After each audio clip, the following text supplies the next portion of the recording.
Hola con todos, bienvenidos nuevamente a una nueva edición de SEOMAT Podcast.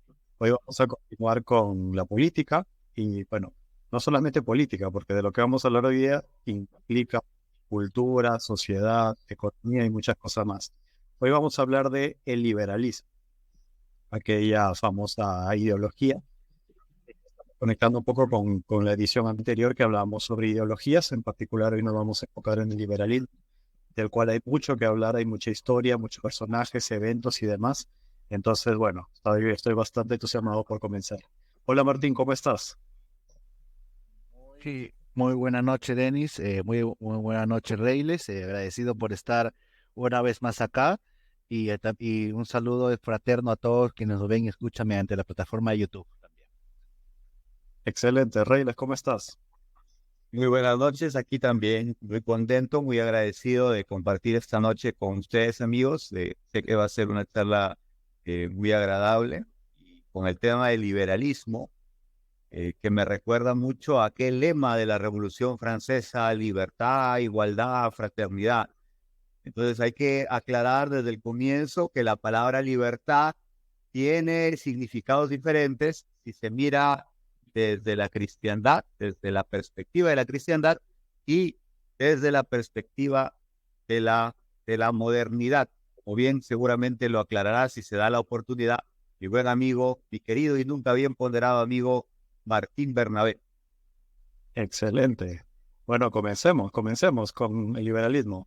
Partamos del método escolástico y definamos liberalismo e incluso diría yo libertad también. Término complejo. Martín, cuéntanos, ¿qué es el liberalismo? Oh. Sí, es algo en lo cual hay que definirlo bien, pulirlo bien, porque si no, ya va, si lo ve un libertario va a saltar, pues, ¿no? Un liberal va a saltar. Eh, el liberalismo hay que entenderlo. Básicamente, como a mí me gusta mucho la definición de este abogado y especialista en filosofía política Israel Lira Barreto, es peruano. Me gusta cuando dice que es la ideología política que tiene como sujeto de la historia al individuo, pero individuo totalmente desconectado de su comunidad, de su contexto. Y eso es algo que hay que entenderlo bien claro, ¿no? Se puede compatibilizar mucho con la definición de Alberto Venegas Lynch, hijo, que dice que la libertad individual es el respeto restricto al proyecto de vida del prójimo, ¿no? Independientemente de cuál sea, ¿no? Ahora, claro, nacen preguntas incómodas, no sé, si el proyecto de vida del prójimo es robar, bueno, hay un problema, ¿no? O más que todo, a ver si robar, no sé, dedicarse al ser proxeneta, ya es ya cosa del consentimiento, ¿no? Porque también porque la idea del liberalismo es que parte del principio de no agresión, es decir, parte del consentimiento. Y si hay consentimiento, pues naturalmente no habría ningún mal, entre comillas. Y claro, ¿no? En ese sentido, pues en ese sentido yo considero que la libertad, hablando, bueno, considerando ya lo de Reyes y para finalizar mi intervención, es una propiedad más que todo es una propiedad en términos filosóficos, una propiedad de la voluntad. ¿Y por qué? Porque para que la voluntad sea tal debe ser libre. Pero ahora si es que, ¿por qué hay que entenderlo en esos términos, ¿no? Porque si la voluntad o naturalmente no es libre, no puede elegir, pero cuando la voluntad es libre, puede elegir, va a elegir siempre lo bueno, lo que lo beneficia a él y naturalmente a lo de su entorno. No va a elegir algo malo, pues, ¿no? Y si elige algo malo, naturalmente, por definición, está corrompida la persona. Y ahí, digamos, una definición crítica del liberalismo y de libertad en términos liberales. Excelente, excelente. Hablaste un poco sobre el individuo, entonces creo yo que el liberalismo es un nombre más rimbombante que individualismo. De hecho, individualismo hasta lo podemos tomar como algo negativo, ¿no? Porque cada uno es, como dicen acá en Perú, cada quien jala agua para su molino, o sea, cada uno vela por sus propios intereses, sean cuales fueran esos intereses. Eh, y es ahí donde viene una gran, ¿cómo se dice?, desafío para los liberalistas, ¿no? ¿En qué momento termina la libertad de uno y comienza la libertad de otro, ¿no? ¿En qué momento alguien puede pensar lo que quiera, hacer lo que quiera, sin afectar a la sociedad, ¿no? Entonces surgen una serie de problemas, digamos, prácticos, ¿no? Entonces, por ejemplo, podemos preguntarnos, ¿no? ¿Cómo se equilibra esta libertad individual con el bienestar de la sociedad en su conjunto? Bueno, parte de una tesis algo extraña que, que en la cual el primero en esbozarlo teóricamente y a nivel sistemático me refiero es Adam Smith en su riqueza de las naciones, que básicamente dice, bueno, Adam Smith no era propiamente economista, era filósofo, pero se metió en economía y salió una gran corriente, algo que reconocer el liberalismo que es una gran corriente, para bien o para mal, y más para esto último, creo. Pero bueno, pero el tema va de que el liberalismo sustenta, naturalmente mediante Adam Smith y habrá tenido precedentes, ¿no? Filosóficos, teóricos, en que el egoísmo de cada persona, de cada individuo, en suma va a beneficiar a la sociedad. Ejemplo clásico que está en la riqueza de las naciones de Adam Smith, que no es por el panadero, pues no, él da el ejemplo del panadero, ¿no? El panadero no es que se levante 4 de la mañana, venda su pan y haga todo su negocio en pro de la sociedad, ¿no? Lo hace para subsistir él y si tiene familia, pues para su familia, ¿no? Claro, el tema va de que el tema va de que me intentó explicar un fenómeno económico, naturalmente desde la filosofía intentó explicar un fenómeno económico, pero que pero que a la par pues da una pregunta, ¿no? Que todo egoísmo, o sea, si uno se hace la pregunta, todo egoísmo al final del día va a coadyuvar en pro de la sociedad y ya es y hay justamente un primatólogo, si no me equivoco, Wallace, o un seguidor de Wallace, uno que va por ahí en esa línea, y bueno, lo digo porque es propiamente, digamos, liberal, ¿no? Y él reconoce de que la competencia fomenta, y también fomenta la competencia en ese sentido, pero la competencia es favorable, dice, cuando es intergrupal, o sea, entre grupos. Cuando es intragrupal, es destructivo. Y él reconoce de que la competencia a nivel, digamos, dentro de una comunidad es demasiado nocivo, pero que cuando una comunidad compite, se lo extrapola, pues esa comunidad es humana, ¿no? Y cuando una comunidad humana compite contra otra, puede haber buenos resultados, ¿no? Lo cual es algo más, mucho más elaborado, mucho más aterrizado, que considera más el bienestar social, el bienestar de la sociedad, ¿no? Claro, de alguna manera se ha ido actualizando la versión, digamos, estándar, la versión tradicional del liberalismo para realmente explicar casos concretos, ¿no? Porque si nos ponemos a ver una definición, digamos, radical, por decirlo de alguna manera, surgen estos problemas, ¿no? O sea, ¿qué pasa si en una misma comunidad cada uno quiere hacer lo que quiere y no se ponen de acuerdo, entonces terminan jugando en contra de su propia comunidad? Reyles. ¿Qué es lo que pasa cuando cada quien hace lo que quiere?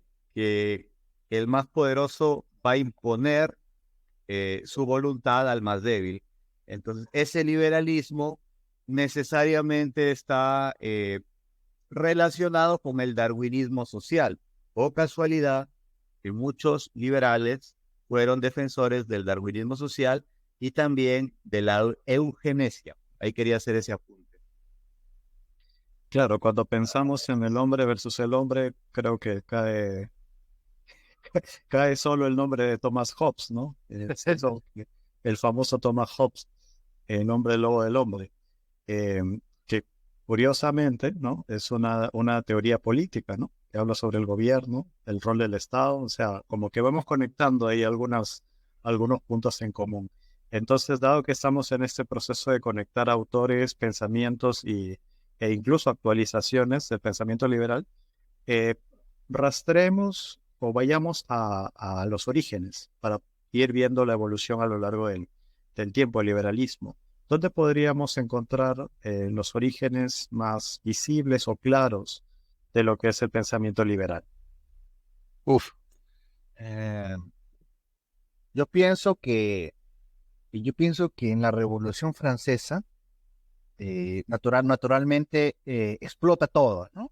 Explota todo lo que es el liberalismo, pero parte de dos principios previos, que es eh, la voluntad como potencia absoluta de Duns Scoto, y el otro lado y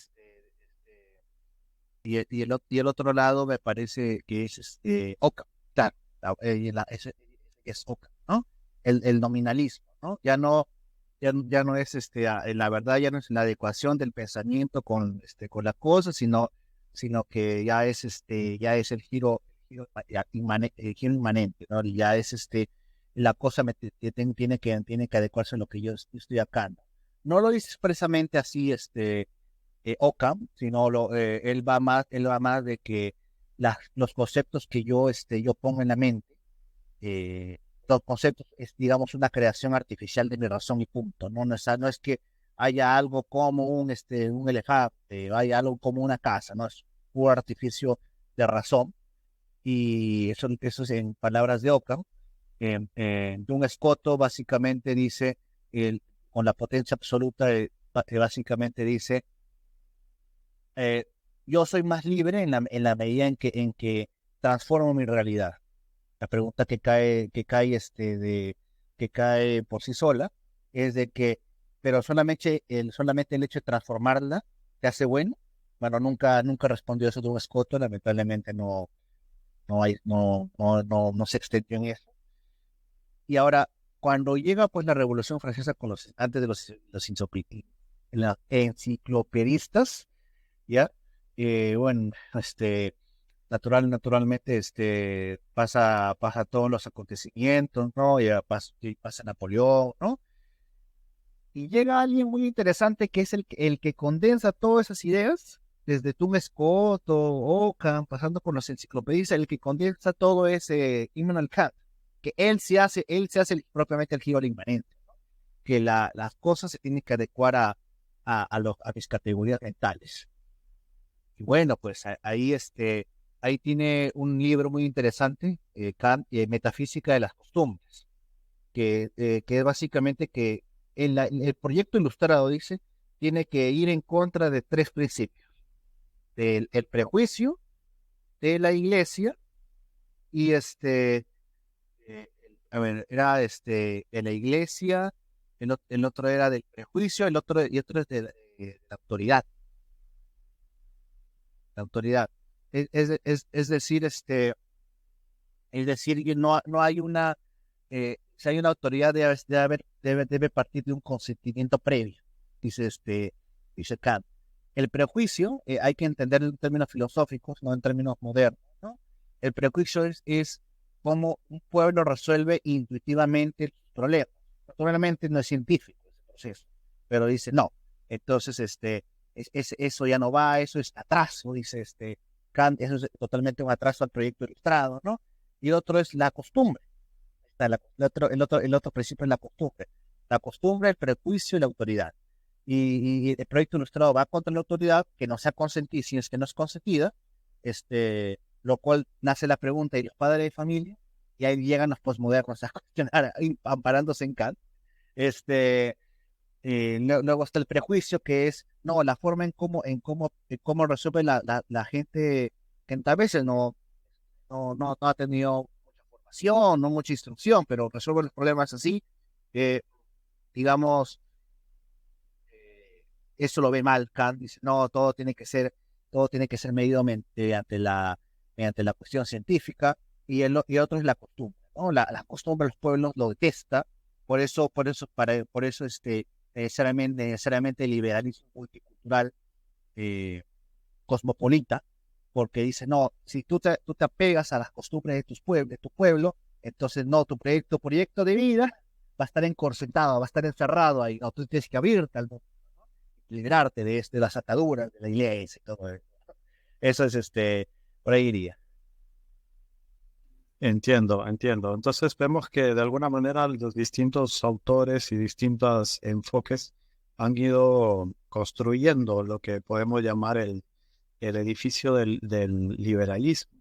Ahora, una de las críticas que más comunes, ¿no? Es que si es que le damos libertad, como bien mencionó Reyles, a todo el mundo, tarde o temprano se va a llegar a formar una élite, ¿no? Los más poderosos se van a posicionar. Entonces, lo que Adam Smith señalaba como que todo el mundo debe seguir eh, su egoísmo, ¿no? Y todos seremos contentos, etcétera. Pero bueno, la realidad ya se lleva a que cierto grupo acumula poder, ¿no?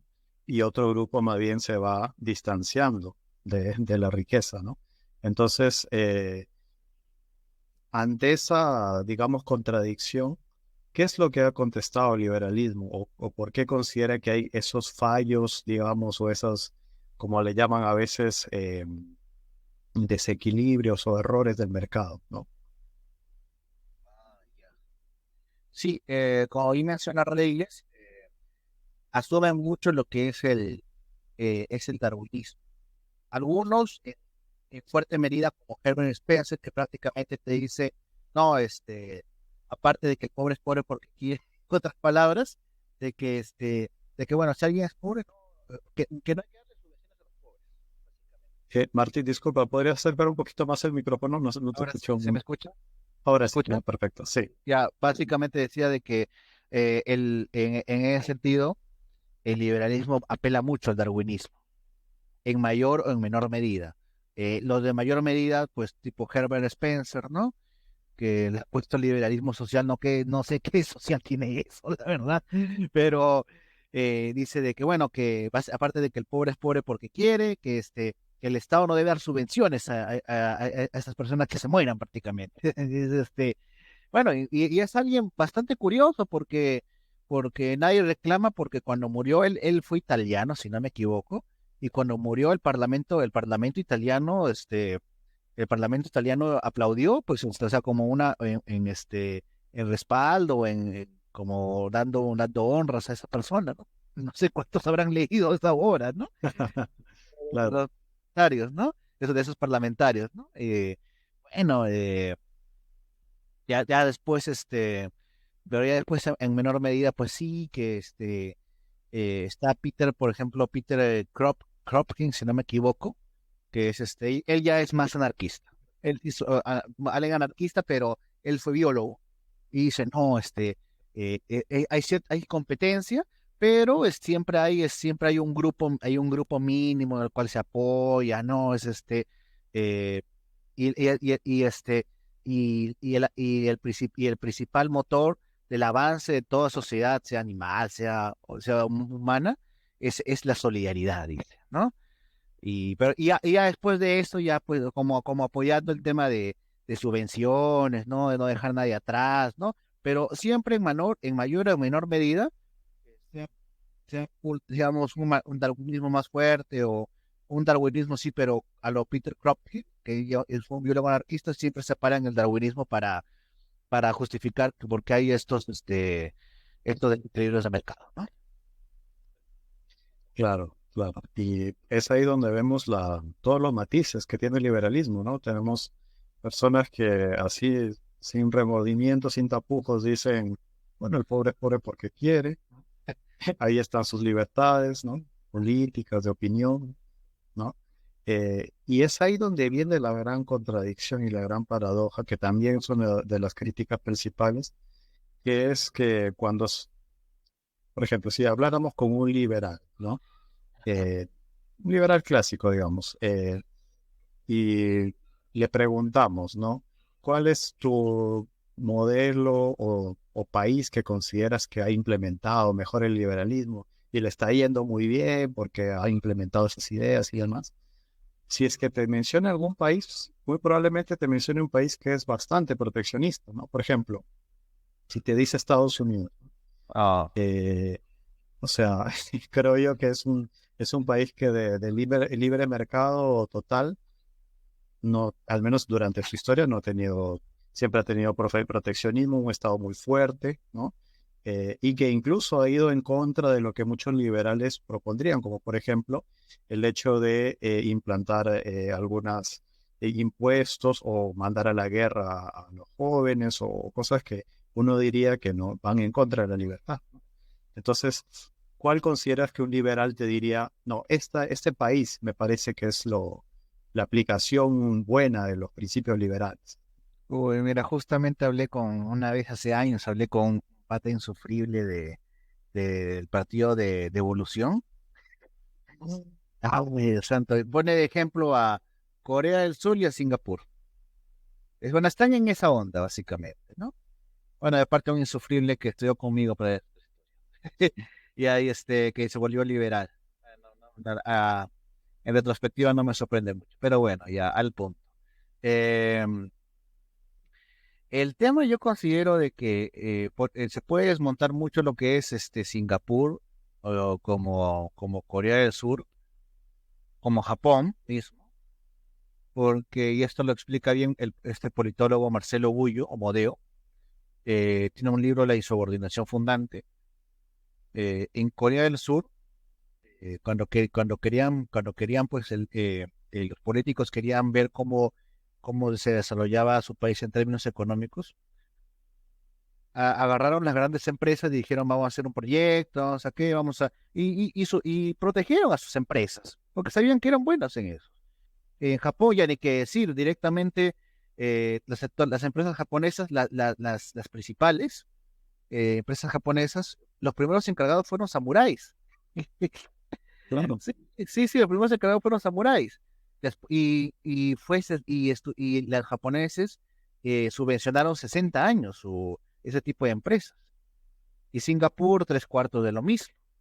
Es decir, no es algo. Claro, ahorita te dicen, no, es que ahora son libres. Claro, pues son libres porque tienen productos que ofrecerles al mundo. Pero antes no era así, tenían que proteger su industria. Es el tema. Para finalizar, no es que son desarrollados porque sean libres. Son libres porque están desarrollados. Es el punto.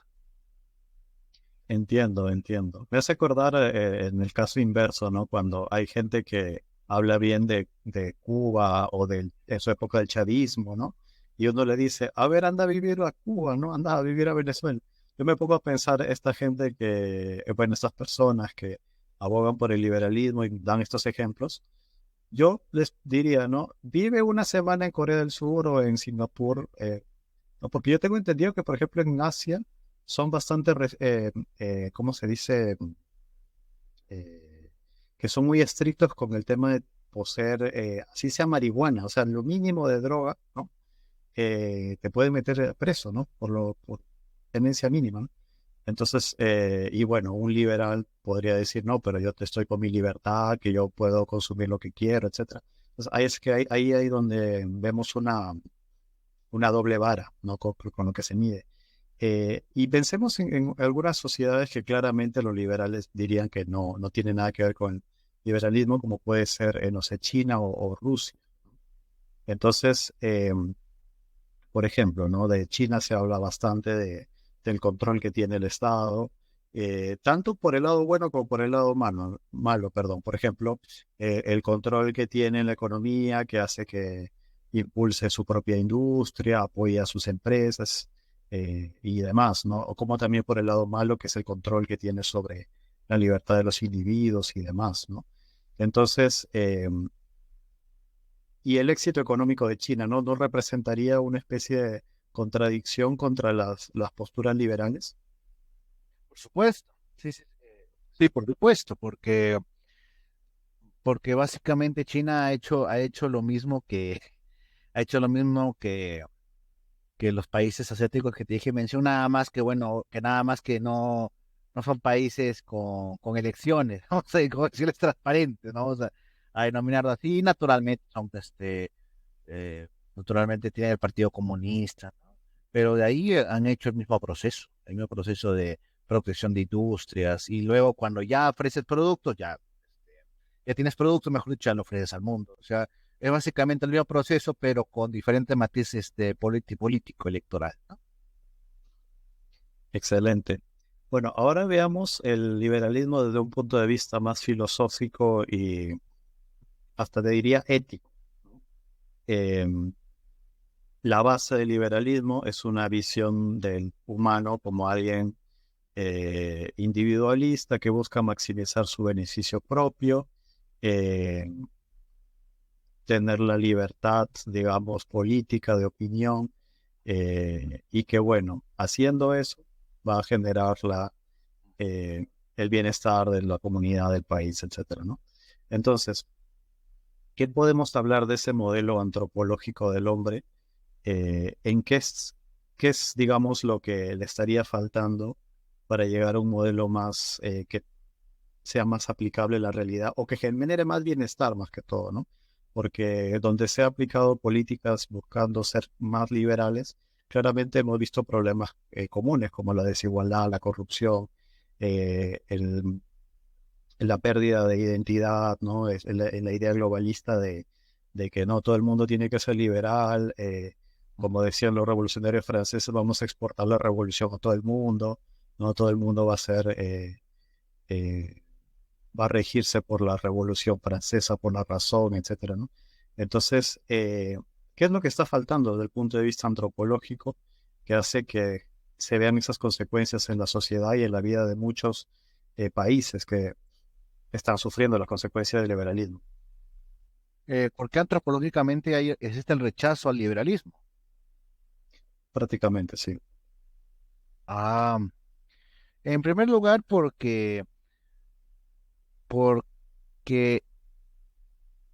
para comenzar yo considero que lo que hablábamos el podcast pasado, porque el liberalismo pone la razón por encima de todo, y al poner la razón por encima de todo, al no pensar dentro de ciertos márgenes, no está, te puedes desviar en cualquier momento y no, bueno, eso no claro, te puedes desviar en cualquier momento y eso para uno o para quienes te rodean o por quienes tienen más influencia, vas a salir perdiendo naturalmente, ¿no? Y perdiendo los tuyos.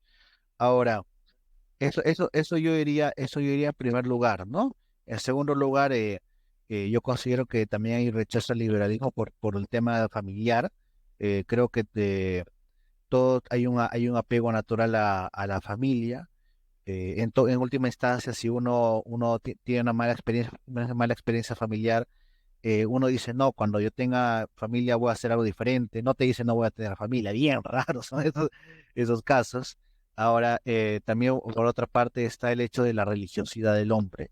El liberalismo es ateo, aunque lo quieran negar. eh, el liberalismo rechaza directamente a un ser creador, ¿no? ¿Qué pasó, mi hermano? Por si acaso. Y el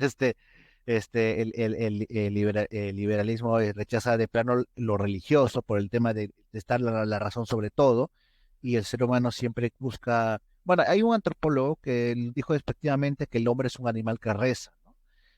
Como dicen, pero bueno, esto se puede también usar en contra del marxismo, ¿no? Por ejemplo, ¿no? El marxismo dice que al agudizar las contradicciones, viene la revolución, ¿no? El hombre reza para que solucione los problemas. Por eso es de que, por eso es que salen los grandes personalidades a solucionar los problemas, y luego dicen los marxistas, ¿cómo ha pasado esto? Si ya es el momento adecuado para que salga la revolución. No, es que el hombre no quiere la revolución, quiere que se resuelvan los problemas. Por eso es que cuando viene alguien a decir, yo voy a solucionar esto, tiene todo el apoyo popular, pues. Ahora, también está el rechazo, también está, yo considero de que, como es claro, un tema de religiosidad, algo más elevado, ¿no? Y algo más que se me olvida, a ver, bueno, considero de que también hay un rechazo de lo que es bueno, considero de cómo hacer política, ¿no? Cómo hacer política porque ella es el liberalismo tiene una forma de hacer política, quiera que no muy napoleónica, Y en cambio cuando uno hace política, uno es novato, siempre quiere hacer las cosas en conjunto, ¿no? Considero que por ahí puede ser unas respuestas, ¿no? Unos esbozos de respuestas. Entiendo. Sí, prácticamente el liberalismo se enfrenta junto con otras visiones, otras ideologías, eh, bueno, algunas más o menos antropológicas, porque si nos ponemos a pensar en la actualidad, no es que tampoco lo que propone China o lo que propone Rusia sea una visión del hombre eh, superadora o integradora, ¿no? Porque, bueno, tiene también sus propias falencias junto con su ideología y su cultura. Eh, Ahora, si nos ponemos a pensar en, digamos, los hijos del liberalismo, o sea, de una ideología pueden surgir otras, ¿no? Por ejemplo, se habla mucho de que el libertarismo es un hijo de la anarquía de los anarquistas, por ejemplo, ¿no? Que en su momento nacieron pues del socialismo, ¿no?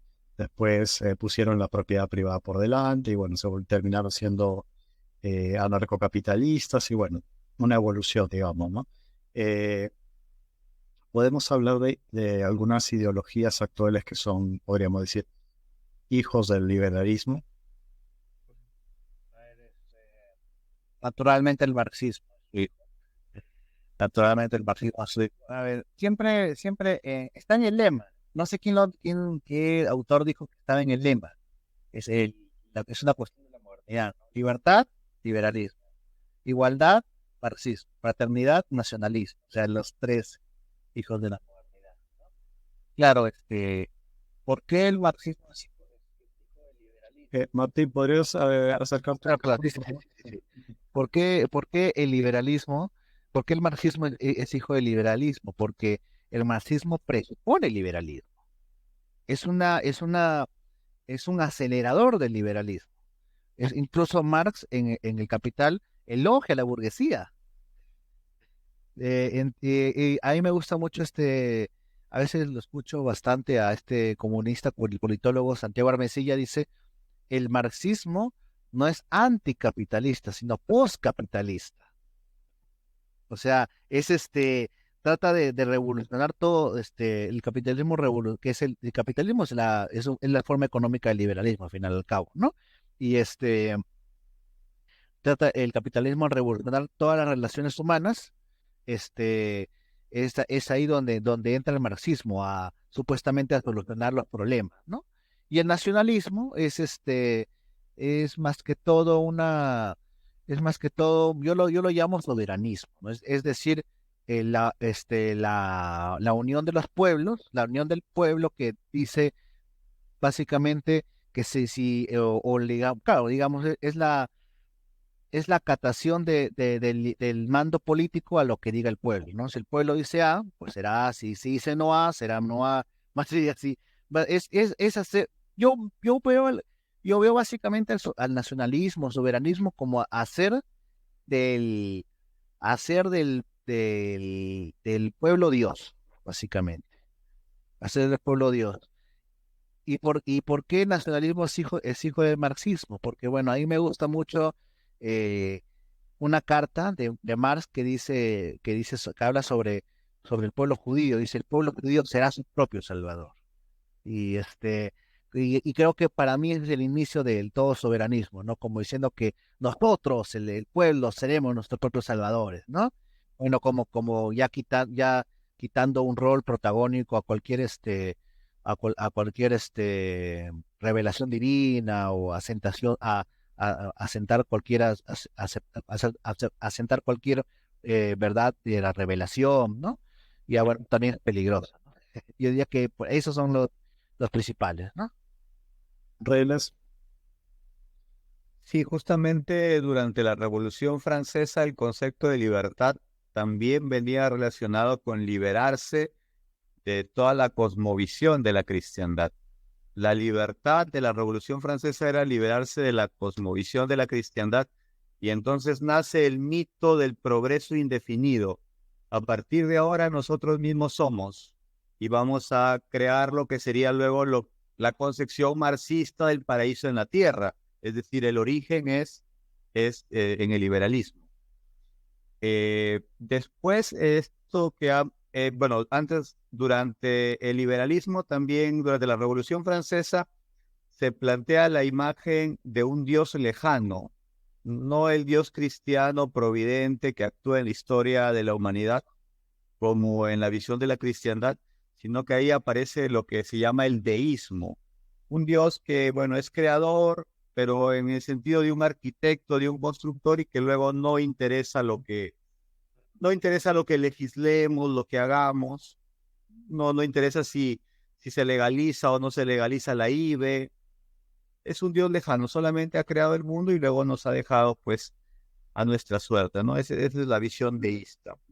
Y finalmente, lo que mencionaba Martín, que el pueblo se vuelve su propio Dios, es algo que ya está muy explícito en la llamada teología de la liberación.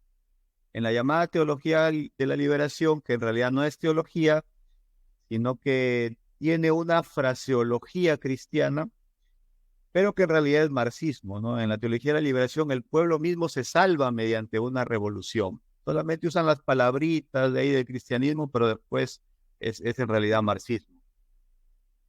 Claro, ¿no? Ahí es donde nos ponemos a pensar en, por ejemplo, ¿no? Eh, eh, la adoración de falsos ídolos, ¿no? O sea, se deja de adorar al Dios completo, perfecto, y se habla de adorar a la libertad, a la propiedad privada, eh, al bienestar individual, a la igualdad. O sea, se pone lo que hablamos de las ideologías en el podcast anterior, ¿no? Se pone un principio, un valor por encima de todo, ¿no? Como lo que rige todo, ¿no? Por ejemplo, la nación, ¿no? La patria, y se colocan los falsos dioses, digamos. Ahora, ¿por qué?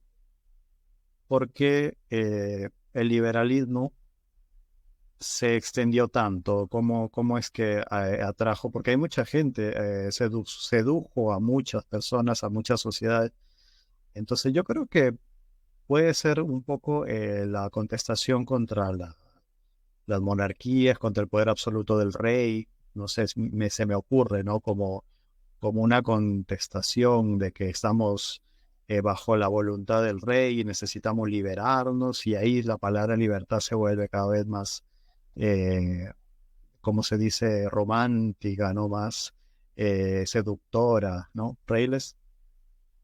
Julio Mainviel es un autor de un libro que se llama El comunismo en la revolución anticristiana, que justamente explica el proceso de demolición de la cristiandad mediante 3 revoluciones que ya las he mencionado anteriormente: la revolución protestante, la revolución francesa, la revolución rusa.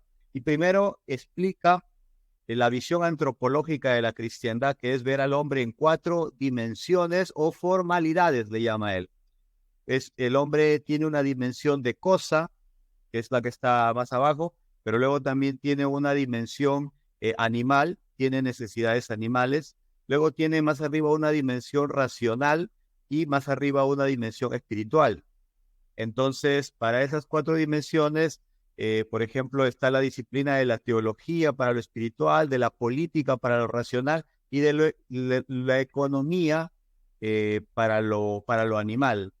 Entonces, y también estaban las clases sociales que, digamos, hay que entenderlas antes de entrar a la Revolución Francesa. Está el magisterio, ¿no? Para lo espiritual, luego venía la monarquía para lo político, luego la burguesía para lo económico, y finalmente el proletariado, el artesanado, que le llama él. Y entonces dice, este era digamos, el ordenamiento de la cristiandad. El padre Alfredo Sáenz hace una aclaración muy interesante que dice que estas clases sociales no estaban ordenadas en términos económicos como se haría hoy, porque hoy tendemos a pensar que si el magisterio estaba arriba es porque el magisterio tenía más plata que la nobleza tenía más plata que la burguesía, y así. No estaban ordenadas en términos económicos, como hoy sí lo ordenamos en términos económicos, clase alta, media, baja, no, sino en base a la importancia que tenían esas clases en la sociedad. Magisterio, nobleza, burguesía y finalmente el proletariado o artesanado. Entonces surgen las tres revoluciones. La primera es de la nobleza contra el magisterio. Y entonces la nobleza, que era la autoridad política, se autoproclama también autoridad teológica. Se vuelven teólogos los nobles.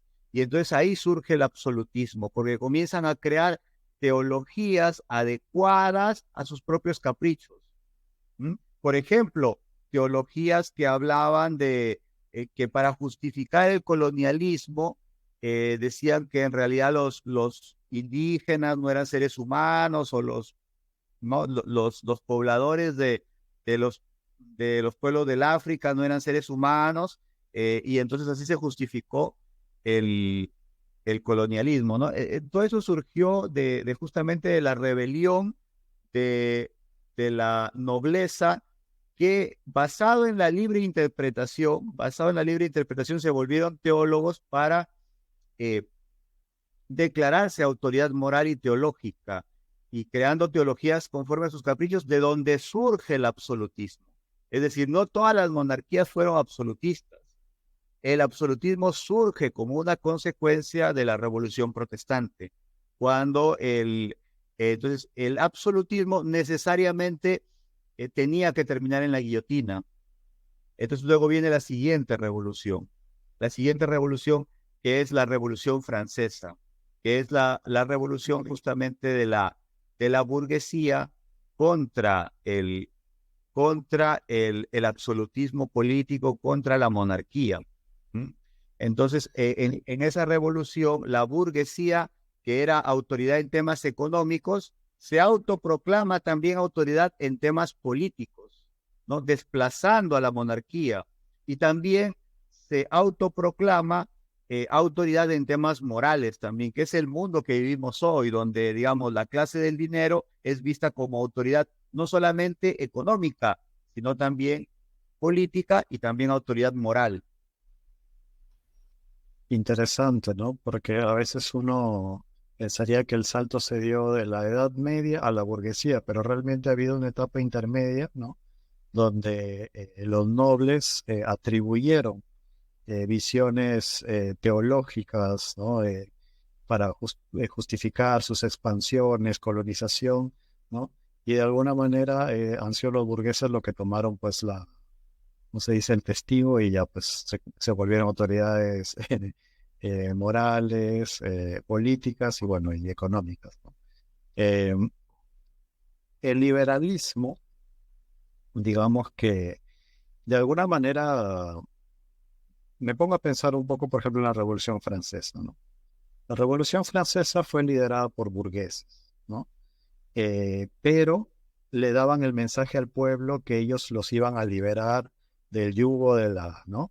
Entonces, de la monarquía y demás. Entonces, es como que los burgueses vendieron muy bien el liberalismo al pueblo. Y creo que la Revolución Francesa no es el único caso, ¿no? En Perú, cuando se dieron de la independencia, ¿no? La campaña de la independencia, ¿qué le vendían al pueblo? De que van a ser libres, que van a vivir fuera del yugo español, van a vivir una mejor etapa y demás, ¿no? Entonces, ese mecanismo me parece que también ha sido una forma de convencer al pueblo para que se armen las revoluciones en distintos lugares, ¿no? ¿Es así, Reyles? La Revolución Francesa es el modelo de cualquier revolución que busca resetear el sistema político. Es que todas las demás revoluciones que surgieron después, incluso la Revolución Rusa, fueron un calco de la Revolución Francesa. De hecho, durante la Revolución Rusa estaban los mencheviques y los bolcheviques, y en la Revolución Francesa eran los girondinos y los jacobinos, ¿no? Pero al final el modelo es el mismo. Al final los girondinos y los jacobinos los dos tiraban para el mismo lado, pero unos más rápido y otros más lentito. Y claro, creo que como los bolcheviques y los mencheviques también, ¿no? Era lo mismo, o sea, Incluso el padre Alfredo Sáenz en La nave y las tempestades te cuenta que el pueblo fue manipulado también para que salga a rogar por el nuevo sistema. Incluso los disfrazaban y decían que para que hagan puestas en escena diciendo que estaban oprimidos por el sistema, que no sé cuánto, y que querían la república y no sé cuánto, y todo era pues una puesta en escena. Y a veces un poco también, a veces hasta ridícula, ¿no? Lamentablemente el pueblo pagando el pato, como se dice, ¿no? Criollamente. Eh, de alguna manera, cuando nos ponemos a ver las revoluciones, como bien señala Reyles, hay un patrón común, ¿no? Hay cierta clase, bueno, depende también de qué revolución.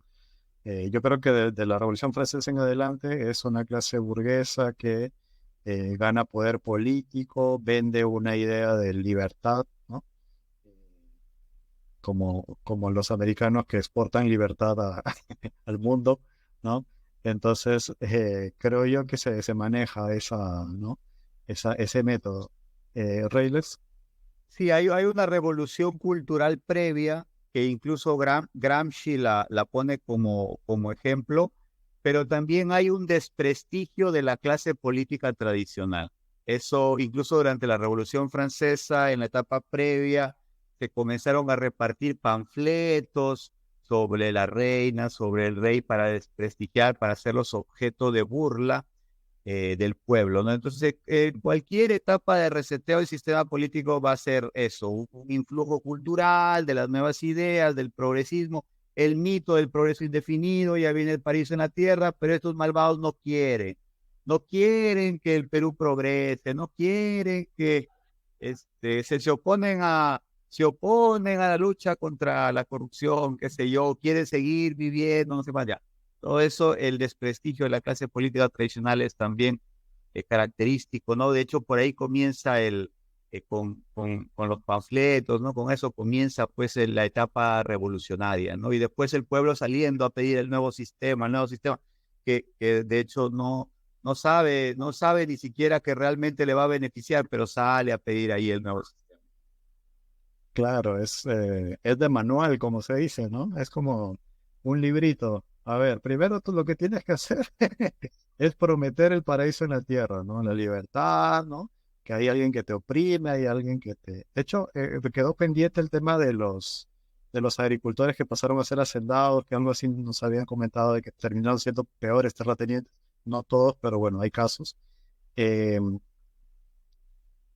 y lo vemos en América Latina, por ejemplo, en Perú, el discurso típico es que la oligarquía que oprime, que no sé cuántos, entonces yo les voy a dar la libertad que nunca les han dado, etcétera. O en el caso de Que hay, Milei, ¿no? La casta, ¿no? ajá, Milei le gusta el término la casta, ¿no? es que La hay un tema, casta. Denis, Sí, hay un tema, sí, Denis, Martín, que ahorita la oligarquía es de izquierda, es liberal. Entre ahí izquierda, está. entre israelitas liberales, ahí está, es el tema. Y Claro. ya no tiene discurso contra el status quo. Pues bueno, lo tendrán así, pero un poco luego para estar haciendo el ridículo, como Irene Montero cuando fue ministra de la Mujer, que convocaba marchas siendo gobierno contra otro ministerio. A Claro. ese punto se llegó, o sea, a ese punto se llegó. Y es que es así, porque perdieron identidad total. Y eso también ha hecho que los partidos políticos no tengan ideología. Prácticamente cuando tengan que presentar plan de gobierno, plan político, te pones a comparar los dos planes y es básicamente lo mismo, ¿no? De un partido y del otro, ¿no? Entonces, y no es un misterio para nadie que los partidos políticos cada vez han perdido más. Por ejemplo, el APRA no es pues el APRA de allá de la Torre, el Partido Comunista no es el de Mariate y así, ¿no? Y supongo que en América Latina, por ejemplo, el peronismo no es el peronismo de Perón, ¿no? O sea, es como que de alguna manera se llega a como bien dijo Martín, de los propios liberales viendo quién le toca tomar el poder. Es curioso ese fenómeno. Hablemos un poco de América Latina, ¿no? De alguna manera el liberalismo es parte de nuestra historia, creo yo, desde la independencia, o quién sabe aún más, con las Cortes de Cádiz y demás. Entonces, ¿cuál es el papel o el rol que tiene el liberalismo en América Latina en estos días, Martín? Yo considero ahora sí. Yo considero que el liberalismo entra, no propiamente como liberalismo, sino un protoliberalismo, o ideas protoliberales, mejor dicho, entran por dos líneas. Entran por el probabilismo moral jesuita, de acá en Perú, todo lo que fue el reinato de Perú, me refiero, ¿no?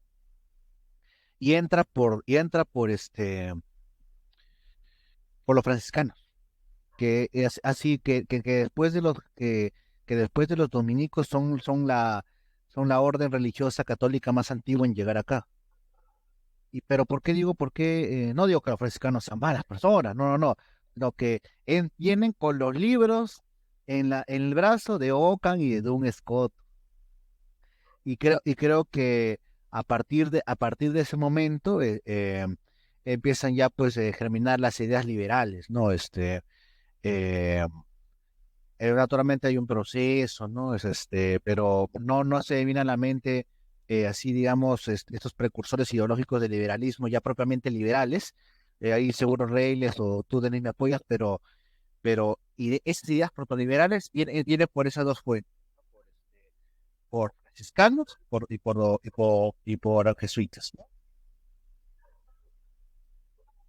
Ya, sí, me parece una buena tesis el pensar, porque claro, tenemos que antes de, o sea, para que la independencia se realice, tuvieron que haber una base, ¿cómo se dice? Un sustrato.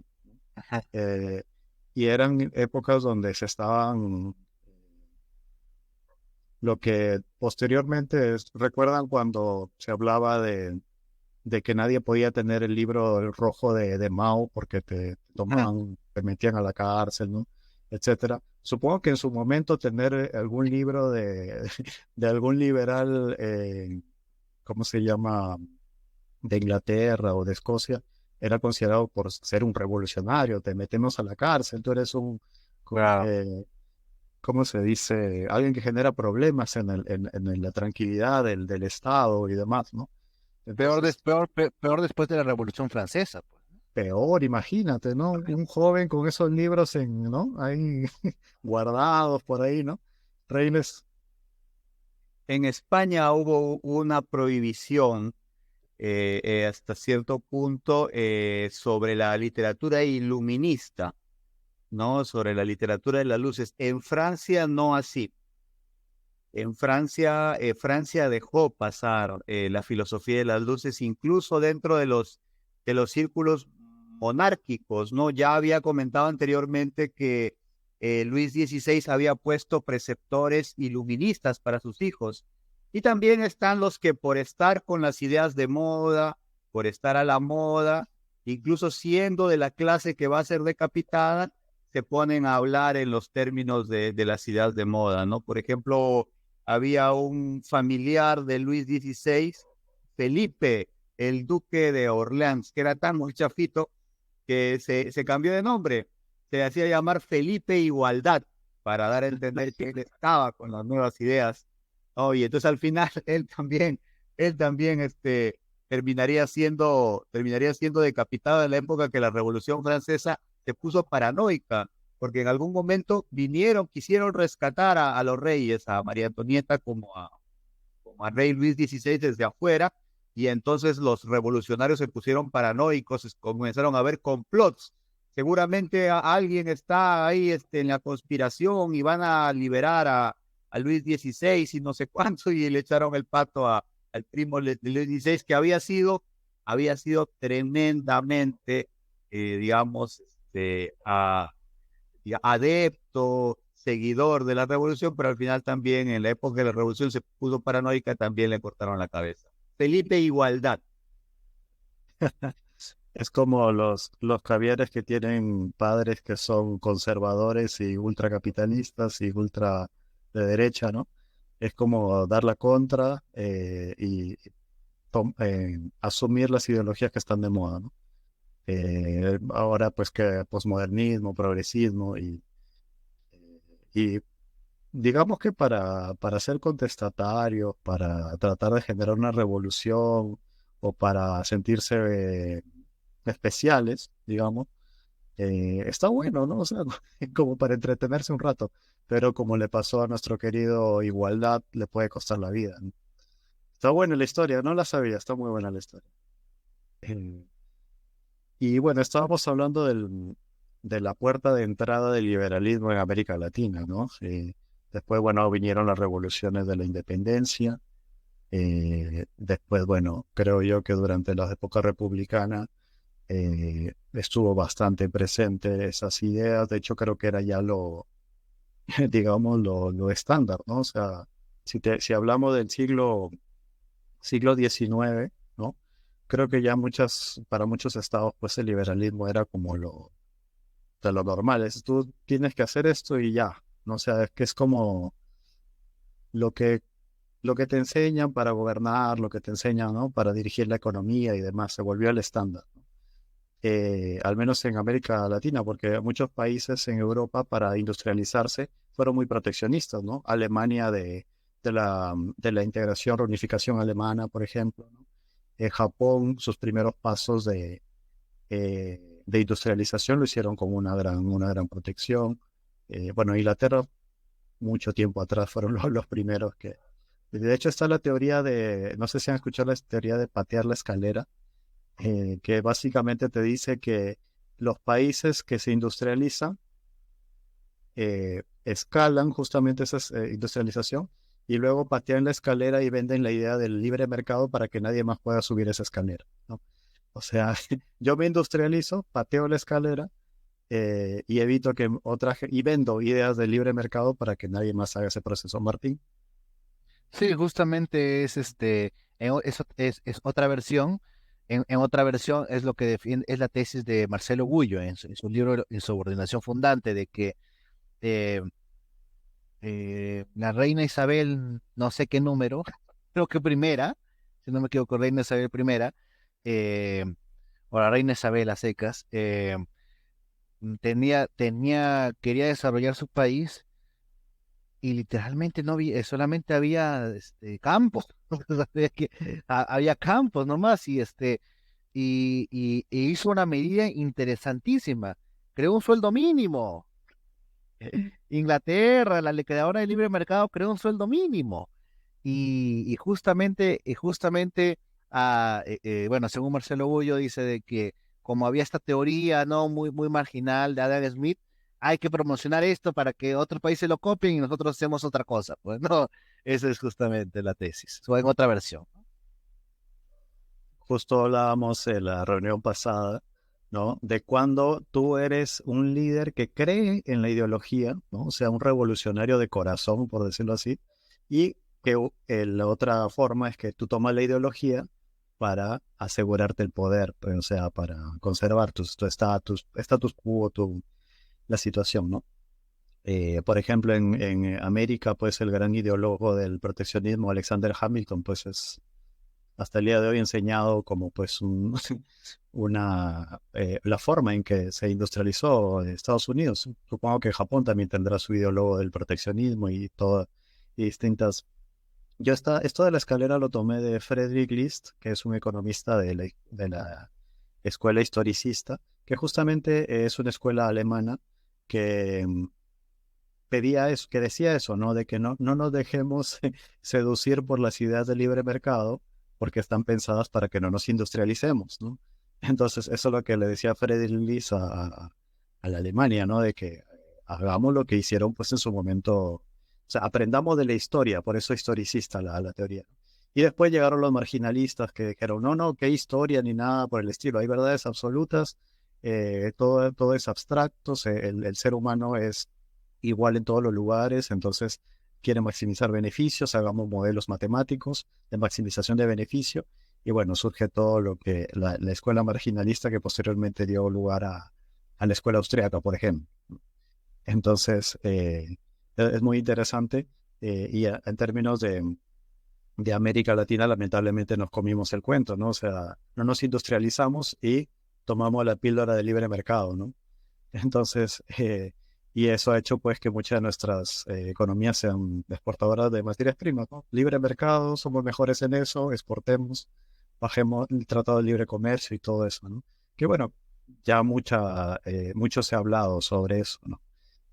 Pero muy poco se habla de la reindustrialización o de la industrialización de América Latina como, como forma de salir de esa situación, digamos, eh, de estancamiento económico, ¿no? Entonces, me parece de que de alguna manera hemos sido buenos consumidores del liberalismo en distintas etapas de nuestra historia. También han convivido con pensamiento, yo creo que en América Latina, me corregirán, pero ha habido una convivencia del liberalismo y de los pensamientos comunistas. O sea, en algún momento llegaba por ejemplo, Velasco en el caso de Perú, ¿no? Ideas comunistas, ideas. Luego había Belaúnde, por ejemplo, ¿no? Democracia, ¿no? Después venía un Alan García en su primera etapa, proteccionismo, sustitución de importaciones, ¿no? Luego venía un Fujimori, ese era como que íbamos viendo de proteccionismo, libre mercado, ¿no? Y podemos rastrearlo hacia más atrás, ¿no? Odría, derecha, relación con Estados Unidos. Entonces, creo que de alguna manera han convivido estas dos ideologías y todos sus derivados. ¿Por qué creen que se da esa dicotomía en la política de América Latina? Martín. Yo considero que porque el liberalismo no tiene mucho apoyo popular. No tiene, justamente esto decía eh, este, que capitalismo, ¿quién escribió por capitalismo, democracia y no sé qué más? Schumpeter, Eh, Schumpeter, Schumpeter. Schumpeter creo que era así. Sí, sí, sí. Justamente decía de que el capitalismo, por así decirlo, el capitalismo en sí y el liberalismo no tiene grandes ídolos, no tiene grandes historias, ¿no? El marxismo sí las tiene. En cambio, el marxismo no, como que no cuenta con muchos resultados, ¿no? Por así decirlo. El capitalismo sí cuenta con resultados. Entonces, digamos, hay esta unión media extraña, ¿no? Que es justamente lo que este filósofo alemán, el que escribió El reino de Narciso, Alain de Benoist. En francés es Alain de Benoist. Me he esforzado para pronunciarlo en francés. Y, y justamente menciona Alain de Benoist, que él inventó el término caviar en sí. Él inventó el término caviar. Él es claro, sí, sí, sí. Él es el término caviar, porque ¿qué es caviar? Es aquel, bueno, él lo utiliza es un término descalificativo contra socialdemócratas. En ese momento estaba que el presidente de Francia era uno que ayudó a Alan García en el exilio, no me acuerdo ese nombre. ¿Alguien que me ayudó acá?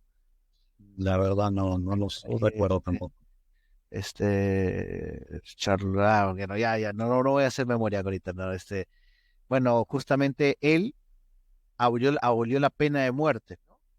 Y justamente Alain de Benoist, este, François Mitterrand, ya me acordé, François Mitterrand, en la presidencia de François Mitterrand, que era el Partido Socialista, que era más socialdemocracia, eh, elimina la pena de muerte, y Alain de Benoist, pues en una columna crítica furibunda, le pone este epíteto caviar, que son socialdemócratas, socialistas que dieron el paso socialdemócrata, y para colmo, con estos discursos, ¿no?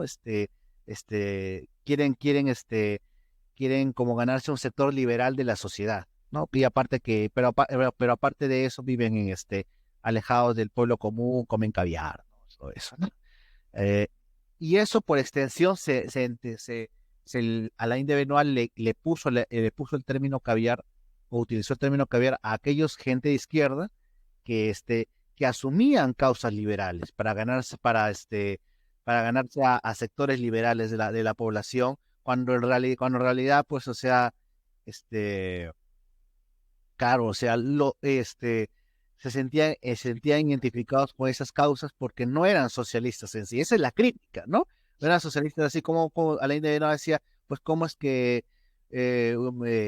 vamos a aprobar matrimonio, ya saben que cuando no los socialistas estamos en contra, tenía razón, pero los socialistas no se no es que se lleven bien con ese tema, ¿no? Stalin era muy radical en ese sentido, ¿no? Y mismo Lenin también. Y Mao ya ni qué decir. Entonces creo que el término caviar en sí Alain de Benoit lo usa lo usa como un epíteto, como un descalificativo para personas claro, para personas que se meten en política simulando ser socialistas para levantar banderas liberales y al final pues en la noche con su grupo de amigos comen caviar, ¿no? Ese es el verdadero sentido del término caviar. Nada más que acá pues lo trajo un peruano, no recuerdo el nombre, pero Aldo Marategui no fue, él lo popularizó el término. Eh, y lo utilizó en contra, este señor el periodista lo utilizó en contra de todo lo que era el rival de Fujimori. No, pues no, no cabe tanto. Aldo Marategui pues en esa línea lo siguió utilizando, pero lo popularizó más y ya pues pero ahorita no se especifica bien lo que es caviar. Caviar es una persona que básicamente entra a un partido de izquierda, agarra causas liberales, pero en contra de su propia ideología, porque en realidad no es socialista, por así decirlo, como tú dijiste, Denis, ideólogo de corazón, que sí es la ideología de corazón, sino porque está ahí por una pose y al final con sus amigos comen caviar en un barrio acomodado. Ay, eso. Claro, es una pose, no una fachada para ganar popularidad, poder político. Y tan mal no les ha ido a algunos, ¿ah? Han habido gobiernos socialdemócratas en toda América Latina en los últimos años, actualmente todavía hay. Eh, Hay otro término, ¿no? Ya que estamos hablando de los términos despectivos, eh, el término neoliberal, ¿no? Hoy día escuchaba a un liberal decir que a muchos liberales no les gusta el término neoliberal porque lo consideran como algo despectivo. Que cada vez que se quiere hablar de mal del liberalismo se habla, esos neoliberales, ¿no? Y demás, ¿no? Entonces, el término neoliberal es válido. Hay un neoliberalismo que se distancia mucho ideológicamente del liberalismo. Ya el liberalismo de por sí pues tiene muchos matices, ¿no? Pero el término neoliberal solamente sirve como para calificar negativamente a las últimas políticas después de la caída del muro de Berlín, donde pues prácticamente la doctrina neoliberal, por decirlo así, se expandió por todo el mundo. Recuerdo mucho a Fukuyama diciendo, este es el fin de la historia. O sea, ya más allá de esto ya no va a haber más. Esto es lo máximo, ¿no?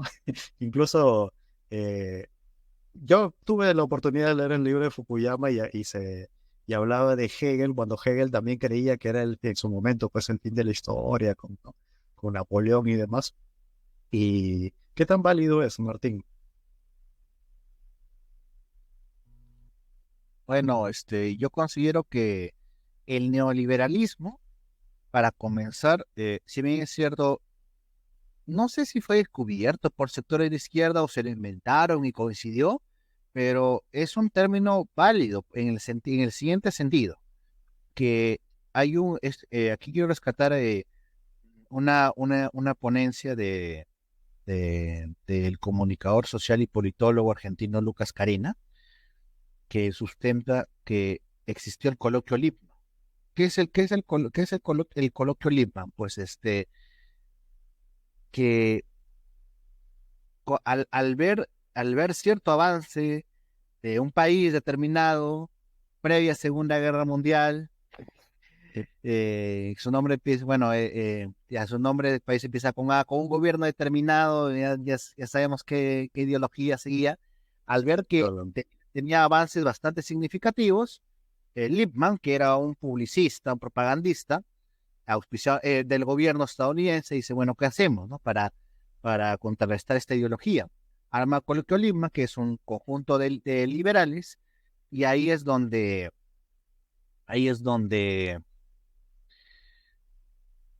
discuten qué tipo de liberalismo van a promocionar. Y sale tal liberalismo, no, tú estás quemado, no, tú no tienes ni qué decir, ¿no? Y bueno, y ahí es donde se acuerda promocionar la escuela austríaca. Claro. Ahí es donde se acuerda promocionar la escuela austríaca de economía eh, durante o ya terminando la Segunda Guerra Mundial, claro, digamos, lo que dure la guerra y después, ¿no? Y, curiosidad, no, justamente después de la guerra sale esta gran oferta intelectual, por así decirlo, ¿no? Pero eso para mí sí es válido, ¿ya? Pero yo por ser más concreto, yo diría de que cuando uno quiere decir neoliberal, quiere decir liberal, pero de la escuela austríaca, ¿no? Bueno, todo es liberal de la escuela austríaca. No, porque ahorita neoliberal, si bien es cierto, nació como un término válido, porque se discutió en este coloquio si llamarse neoliberales, o sea, se discurrió, se debatió, pero ahorita creo hay que evitar decirlo porque como que nos lleva a una esquina con la izquierda, y no, para hacer para evitar eso, y me considero no liberales, liberales de la escuela austríaca, y punto. Y listo, se debate, ¿no? Se refuta. Totalmente. Sí, o sea, podemos decir, un liberalismo de consumo, ¿no? De, acá tienes esta ideología, es muy sencilla, porque de hecho la escuela austríaca, tú te pones a leer sus libros, yo leí, me acuerdo uno de Hayek, y realmente es atrapante, o sea, te pone postulados, te pone premisas que parecen lógicas, ¿no? O sea, dices, mira, sí, tiene razón, tal, tal, tal. Entonces creo que es un buen, al menos si uno quiere popularizar el neoliberalismo, está bueno como producto de consumo, ¿no? Repartamos, me acuerdo que, ¿cómo se llama el libro que leí de Hayek? Ahorita no me acuerdo, eh, Camino a la Libertad, algo así, me acuerdo que era, que hablaba de por qué Alemania llegó a tener la autocracia que tuvo, ¿no? Entonces, y bueno, creo yo que Hayek es uno de, creo, el principal exponente de la escuela austriaca, sí, o uno de los principales. Entonces, bueno, escribía muy bien y realmente no me extraña que haya sido sus pensamientos los utilizados para expandir el neoliberalismo, sobre todo después de la caída del muro de Berlín, donde ya prácticamente Estados Unidos decía, bueno, ya gané la Guerra Fría, entonces el mundo a partir de ahora eh, va a ser proamericano, ¿no? Y ya empezaron con toda su propaganda, ¿no? Me pongo a recordar muchos libros que salieron en esa época, no solamente el de Fukuyama, sino eh, el mismo Hernando de Soto, ¿no? Que hablaba sobre la historia de Estados Unidos, pues como una historia emblemática, donde se respetaban los derechos de propiedad, ¿no? Que las empresas son formales, ¿no? El misterio del capital, el libro, que también es interesante el libro, pero se nota pues que está alineado con esos pensamientos. Eh, y ni qué hablar, por ejemplo, yo soy economista, pues en la facultad prácticamente nos decían que el libre mercado es bueno porque es bueno, nada más. O sea, no había mayor discusión. O sea, esto es lo mejor, libre competencia, libre mercado, etcétera, ¿no? Y cuando alguien levantaba la mano decía, pero no existe libre mercado, no sé, la libre competencia, ¿no? Era como que lo veían como el terruco de la clase, ¿no? No, que seguramente tú quieres comunismo, que no sé, ¿no? Pero por suerte ya se está superando un poco eso, ha salido la escuela institucionalista, la escuela conductista, ya más o menos que se está revisando esas cosas, ¿no? Pero era así, y eso que en los últimos ciclos era pro finanzas, o sea, prácticamente te decían, tú para tener éxito en la vida tienes que meterte al sector de finanzas, ahí te pagan mejor, ¿no? Y eso que era en etapa post-crisis financiera, ¿no? O sea, imagínate. Eh, Bueno, ya ese es un tema que también está bueno para conversar de las escuelas económicas en la época después de la caída del muro de Berlín. Bueno, la verdad que se ha ido volando el tiempo, han quedado muchos temas por conversar. eh, y bueno, la próxima semana hablaremos también sobre otra ideología. Ya lo hemos conversado los tres, es el socialismo, bueno, y todas sus, ¿no? Marxismo por aquí, comunismo por allá, ¿no? De todo un poco. Trotskismo, o sea, un poquito de todo un poco. Va a ser bastante interesante la conversación de la próxima reunión. Yo la pasé muy bien como siempre. De verdad que la historia del liberalismo nos puede gustar o no nos puede gustar, pero es muy bonito, o sea, interesante, es muy interesante la historia del liberalismo. Y de hecho nos ayuda a entender la realidad en la que vivimos. Hemos hablado sobre el origen, hemos hablado sobre la evolución, hemos hablado sobre América Latina y el liberalismo, el neoliberalismo, diferencias, similitudes, algunas escuelas relacionadas, como la escuela austríaca. Ha estado muy interesante. Bueno, vamos a dar las últimas palabras. Martín, ¿qué tal la pasaste? Nuevamente bien, realmente me alegra seguir conversando estos temas. Eh, Quiero enviar un especial saludo a quienes nos ven y escuchan, especialmente a mi abuelo Víctor, que es un nacido seguidor nuestro, así que bueno, un saludo especial. Y bueno, estamos al servicio y preparándonos para el siguiente podcast. Excelente. Reyles, ¿qué tal la pasaste? Un saludo afectuoso también para Víctor, que es nuestro primer oyente asiduo, seguidor fiel a estos podcasts. Espero que los disfrute tanto como lo disfrutamos nosotros. Y bueno, yo espero seguir aprendiendo y seguir compartiendo lo aprendido poco a poco, que este es un proceso largo, donde poco a poco también nos vamos a ir puliendo, vamos a ir aprendiendo, podemos incluso volver a los mismos temas, pero desde otro enfoque. Y en fin, hay un largo camino que Dios mediante iremos recorriendo siempre para bien del público, ¿no? Excelente. Sí, la verdad que también muy agradecido con Víctor por ser nuestro oyente, y con todos ustedes que nos escuchan. No duden en comentar en la caja de comentarios. Recuerden suscribirse para que estén pendientes de todos los videos que iremos subiendo. Y bueno, también darle like al video porque nos ayuda bastante.